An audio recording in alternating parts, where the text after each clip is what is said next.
તો મિત્રો આજે આપણે જોઈશું ઇન્ફ્લુએન્ઝા. ઇન્ફ્લુએન્ઝા શું છે? તો એ કોમનલી જેને આપણે ફ્લૂ તરીકે ઓળખીએ છીએ, જે ઇન્ફેક્શિયસ વાયરલ ડિઝીઝ છે, જે આરએનએ વાયરસથી થાય છે અને જેની ફેમિલી છે ઓર્થોમિક્સોવિરિડી. આ ઉપરાંત તે બર્ડ્સ અને મેમલ્સને એફેક્ટ કરે છે.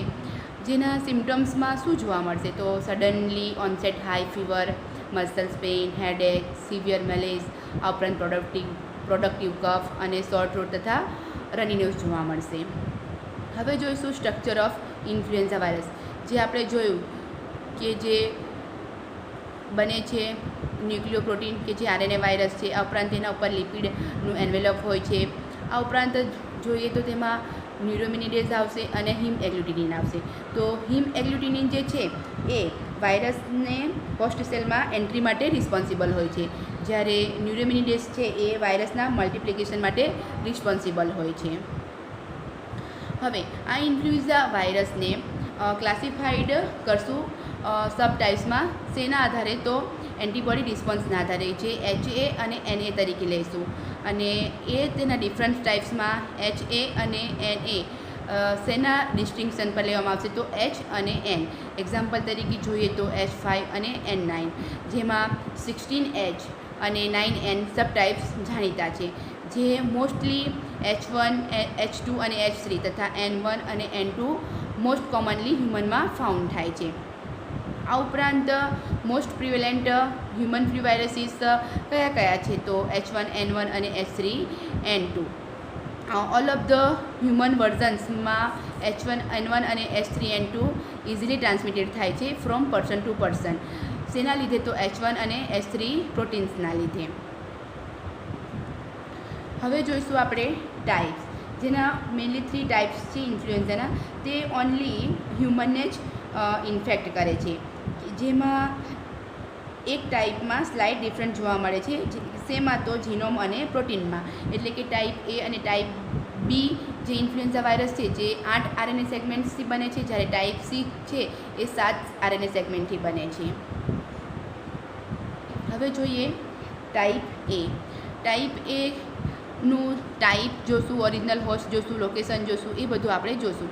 તો જે H1N1 ટાઈપ છે, flu virus of duck origin from Alberta CA, 35th strain found in 1976. Type B જે ઓનલી હ્યુમનને જ ઇન્ફેક્ટ કરે છે, જે ક્યારેય ડઝન્ટ મ્યુટેટ એઝ ઓફન, બરાબર, અને જે લેસ કોમન હોય છે.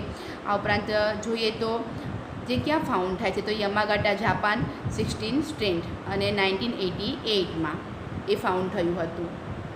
હવે જોઈશું ટાઈપ C, કે એક ઓનલી વન સ્પીસીસ છે, જે લીસ્ટ કોમન છે, લીસ્ટ લાઇકલી ટુ મ્યુટેટ છે, જેમાં હિમ એગ્લુટિનિન એસ્ટરેઝ ફ્યુઝન થશે અને જે ઇન્ફેક્ટ હ્યુમનને પણ કરશે અને પિગને પણ કરશે.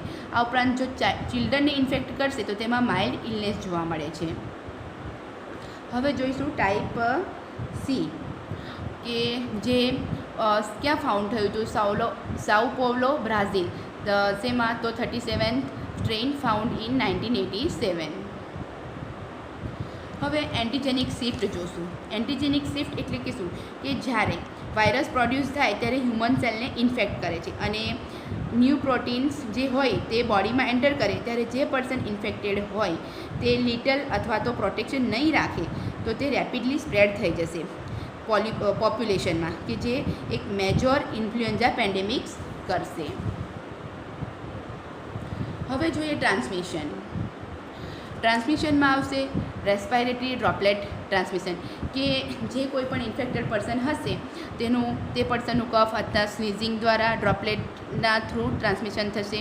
આ ઉપરાંત droplets can travel up to 2 metres in distance, એટલે કે કોઈ પણ ઇન્ફેક્ટેડ પર્સન હોય અને કોઈ હેલ્ધી પર્સન વચ્ચે 6 મીટર જેટલું અંતર તો રહેવું જ જોઈએ. આ ઉપરાંત ઇન્ડિવિજ્યુઅલ્સ જ્યારે કોઈક ઓબ્જેક્ટ ડ્રોપલેટ્સ પડ્યા હોય કોઈ ઓબ્જેક્ટ પર કે એવું, તો એ ત્યાં હાથ અડાડશે અને પછી પોતાના માઉથ છે, આઈસ છે, નોઝ વગેરે પર હાથ અડાવશે તો પણ વાયરસનું ટ્રાન્સમિટેશન થશે. હવે જોઈશું કોન્ટેક્ટ ટ્રાન્સમિશન, એટલે કે જે રેસ્પાયરેટરી ડ્રોપલેટ્સ છે એ કોન્ટામિનેટ સરફેસ અથવા ઓબ્જેક્ટ પર પડ્યું હોય અને એ ઓબ્જેક્ટ પર વાયરસ 48 અવર્સ સુધી સર્વાઈવ કરે છે, બરાબર. એટલે જ્યારે એવી જગ્યાએને આપણે ટચ કરશું અને એ જ ટચ કરેલા હાથથી આપણે માઉથ છે, નોઝ છે, આઈસ વગેરે પર ટચ કરશું તો વાયરસ ટ્રાન્સમિટેડ થશે. હવે જોઈએ સિમ્ટમ્સ. એમાં symptoms quite suddenly 1 to 4 days after infection. આ ઉપરાંત ચીલી સેન્સેશન જોવા મળશે. પછી જોવા મળશે fever, body temperature ranging from 38 to 39 degree Celsius between રહેશે. હેડેક, જનરલ બોડી એક થશે. એનોરેક્સિયા, અનપ્રોડક્ટિવ કફ, નોઝિયા, વોમિટિંગ, આ બધા સિમ્ટમ્સ જોવા મળશે.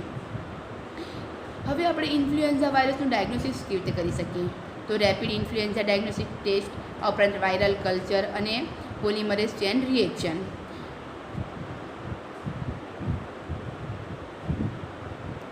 ટ્રીટમેન્ટ આપણે શેના માટે કરશું? તો હાઈ રિસ્ક ગ્રુપ્સ અને સિવિયર ઇલનેસ, એટલે કે જેમાં ટ્રીટમેન્ટમાં આપણે શું આપી શકીએ? જો ન્યુરામિનિડેઝ ઇન્હિબિટર્સ આપવાના. ન્યુરામિનિડેઝ ઇન્હિબિટર્સ કયા કયા છે તે આપણે આગળ જોઈએ. આ ઉપરાંત M2 પ્રોટીન ચેનલ ઇન્હિબિટર્સ આપવાના કે જે વાયરસનું રેપ્લિકેશન થતું હોય એને પ્રિવેન્ટ કરશે. હવે આપણે જોઈશું કે ન્યુરામિનિડેઝ ઇન્હિબિટર કયા કયા છે. તો ઓસેલ્ટામિવિર, એટલે જે ઇન્ફ્લુએન્ઝા A અને B અગેન્સ્ટ ઇફેક્ટિવ હશે. આ ઉપરાંત આપણે ઇન્ફ્લુએન્ઝા વાયરસની ટ્રીટમેન્ટ 48 અવર્સ અથવા એના ઓછા સમયમાં પણ સ્ટાર્ટ કરી દેવી જોઈએ. આ ઉપરાંત ન્યુરામિનિડેઝ ઇન્હિબિટર સેકન્ડ જે છે જેનેમિવિર, જે પણ ઇન્ફ્લુએન્ઝા A અને B વાયરસની સામે ઇફેક્ટિવ છે. આ ઉપરાંત ટેમીફ્લુ આપી શકશું. પેશન્ટને રેસ્ટ કરવા માટે એડવાઇસ આપશું.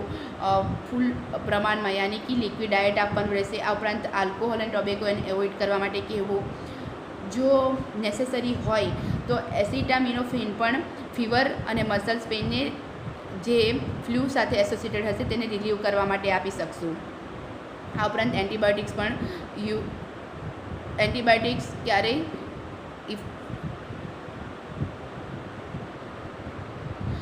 કેટલા સમયથી મતલબમાં કે ઇન્ફ્લુએન્ઝા એક શેનાથી થાય તો વાયરસથી, એટલે એન્ટીબાયોટિક્સ તેમાં કોઈ ઇન્ફેક્શનની સામે ઇફેક્ટ કરતી નથી. હવે જોઈશું પ્રિવેન્શનમાં આપણે વેક્સિનેશન આપશું, જેમાં આપી શકીએ ટ્રાયવેલેન્ટ ઇનએક્ટિવેટેડ ઇન્ફ્લુએન્ઝા વેક્સિન કે જે વાયરસને કિલ કરી દે છે. આ ઉપરાંત લાઈવ એટેન્યુટેડ ઇન્ફ્લુએન્ઝા વેક્સિન આપી શકશું, જે વીકેન્ડ વાયરસ હશે, નોઝ વગેરેમાં સ્પ્રેડ થશે એને કિલ કરશે. અને ટ્રાયવેલેન્ટ આપી શકીએ, મીન્સ કે જે 3 સ્ટ્રેન્સ પ્રેડિક્ટેડ હોય છે, જે ડોમિનેન્ટ ધ કમિંગ સિઝન યાની કે કોઈપણ સિઝનમાં આપણે આપી શકીએ છીએ. હવે આપણે ઇન્ફ્લુએન્ઝા વાયરસનું ઇન્ફેક્શનનું કંટ્રોલ કેવી રીતે કરીએ? તો એ વાયરસના કંટ્રોલ એટલે કે ટ્રાન્સમિશન રિડ્યુસ થાય એના માટે ગુડ પર્સનલ હેલ્થ અને હાઇજીન હેબિટ કઈ? તો avoid touching your eyes, nose or mouth. આ ઉપરાંત નોટ સ્પ્રેડ જમ્સ, જે આપણે બધું ટચ ના કરવું જોઈએ જેના કારણે જમ્પ સ્પ્રેડ થાય. આ ઉપરાંત avoid contact with sick person. હવે જોઈએ એકોર્ડિંગ ટુ આયુર્વેદા. આપણે ક્લિનિકલ પિક્ચર જોઈશું તો ઇન્ફ્લુએન્ઝાને વાસ્લેસ્મિક જ્વર સાથે મેન્શન કરી શકાય છે. ચરક સંહિતામાં જ્વર ડિઝીઝના હેતુ શું કીધો છે કે સંતાપો દેહ માનસ, એટલે કે જ્યારે બોડી ટેમ્પરેચર ઇન્ક્રીઝ થાય અને સાયકો સેન્સોરિયલ ઇમ્પેરમેન્ટ થાય ત્યારે ફીવર આવે છે. એટલે કે વાસ્લેસ્મિક જ્વર કે જે નીજ જ્વરનું ટાઈપ છે, જેનું કોઝ છે ઇન્ટરનલ ફેક્ટર, કે જેના સિમ્ટમ્સ શું જોવા મળશે? તો મધ્યમ વેગ એટલે કે મોડરેટ ફીવર જોવા મળે, રિજિડિટી ઓફ અથવા નમનેસ જોવા મળશે, હેવીનેસ ઇન બોડી. હવે આ ઉપરાંત પ્રતિશ્યાય, પેઇન ઇન જોઇન્ટ્સ, આ ઉપરાંત તંદ્રા જોવા મળશે, headache, coughing, lack of appetite, mild to moderate breathlessness પણ જોવા મળશે, ચીલ સેન્સેશન થશે, ડિઝીનેસ અને કોન્સ્ટિપેશન વગેરે બધા લક્ષણો જોવા મળે છે. આ ઉપરાંત દ્વંદ્વજ્વરની ઇટિયોલોજી જોઈએ તો જ્યારે ફોલ્ટી ફૂડ હેબિટ્સ એટલે કે વધારે પ્રમાણમાં એકદમ ફાસ્ટિંગ અથવા રોંગ ક્વોન્ટિટીમાં આપણે ફૂડ લઈએ તથા રોંગ ટાઈમ પર લઈએ. રોંગ ટાઈમ પર એટલે કે જ્યારે પ્રીવિયસ આપણે ફૂડ લીધું હોય અને એનું ડાયજેશન ના થયું હોય એ પહેલાં જ આપણે ફૂડ લઈએ. આ ઉપરાંત કોન્ટામિનેટેડ વોટર અથવા પોઈઝનસ ફૂડનો યુઝ કરશું. Improper intake of panchakarma therapy, reside in unpleasant and harmful environment, unnatural smell or vapours intake etcetera. જો હવે આ પોઝિટિવ ફેક્ટર્સમાં જોઈશું તો જે પેશન્ટે આવું બધું ફૂડને એવું લીધું છે એમાં એનું જઠરાગ્નિ વિશેષણ થશે અને વિશેષણ થયેલું જઠરાગ્નિના કારણે એનું ફોર્મેશન આમમાં થશે, આમરસમાં, કે જે ધાતુ યાની કે ટિશ્યુમાં સર્ક્યુલેટ થશે અને જે વિશિએટેડ આમરસ હશે તે ધાતુ વગેરેનું નરિશમેન્ટ નહીં કરી શકે, જેના કારણે ધાતુ ક્ષય થશે અને બોડીની ઇમ્યુનિટી ડિક્રીઝ થશે. આ ઉપરાંત પોલ્યુટેડ એર છે, વોટર છે, કોન્ટામિનેટેડ ફૂડ છે એનું આપણે ઇન્ટેક કરશું અથવા ઇન્ફેક્ટેડ એન્વાયરમેન્ટ વગેરેના કારણે પણ જ્વર રોગ થશે. હવે જોઈએ ચિકિત્સા ઓફ વાત સિસ્મિક જ્વર, જેની સ્પેસિફિક ટ્રીટમેન્ટ ભેષજ રત્નાવલી ચેપ્ટર 5 કે જ્વર ચિકિત્સામાં મેન્શન કરી છે, જેમાં સ્વેદન થેરાપી કીધું છે. સ્વેદન થેરાપી કેમ કરવામાં આવે તો સ્વેદન કરવાથી બોડીની ચેનલ સોફ્ટ થશે, જેના કારણે બોડીમાં ડર્ટી ફ્રૂટ્સ વગેરે રહેલા છે એ ઇઝીલી બહાર નીકળી જશે અને જેના કારણે ડાયજેસ્ટિવ જ્યુસ પાછું એના પ્રોપર પ્લેસમાં રિસ્ટોર થઈ જશે અને જેના કારણે તે ઓબ્સ્ટ્રક્શન જે કંઈ થયેલું હશે એને રિમૂવ કરશે અને સાથે સાથે જે વાત અને કફ દોષ વિસિટેડ થયેલા હોય તો તેને દૂર કરશે અને જ્વરને ક્યોર કરશે. આ ઉપરાંત એ ડિઝીઝને ટ્રીટ કેવી રીતે કરશું કે જેમાં બે દોષ ઇન્વોલ્વ થાય છે, વાત અને કફ. એટલે કે બેઝિકલી ચિકિત્સા શેની કરવાની, વાત અને કફ દોષની. Exactly opposite. કેવી રીતે તો વાત અને કફશામક ઔષધિ ચિકિત્સા કરવાની કે જે એન્ટીબાયોટિક અને સિમ્ટમ્સ રિલીવ કરવા માટેનું જ એક કામ કરશે. હવે સમન ચિકિત્સા. સમન ચિકિત્સામાં મોસ્ટલી ક્વાથ પ્રિપેરેશન આપવાનું જે વાતશ્લેષ્મિક જ્વરમાં મેન્શન કર્યા છે, જેમાં આવશે પીપળિયાદી ક્વાથ, મુસ્તાદી ક્વાથ, પંચકોલ ક્વાથ, નિંબાદી ક્વાથ, શુદ્રાદી ક્વાથ, રાસનાદી ક્વાથ, આરગવદાદી ક્વાથ વગેરે.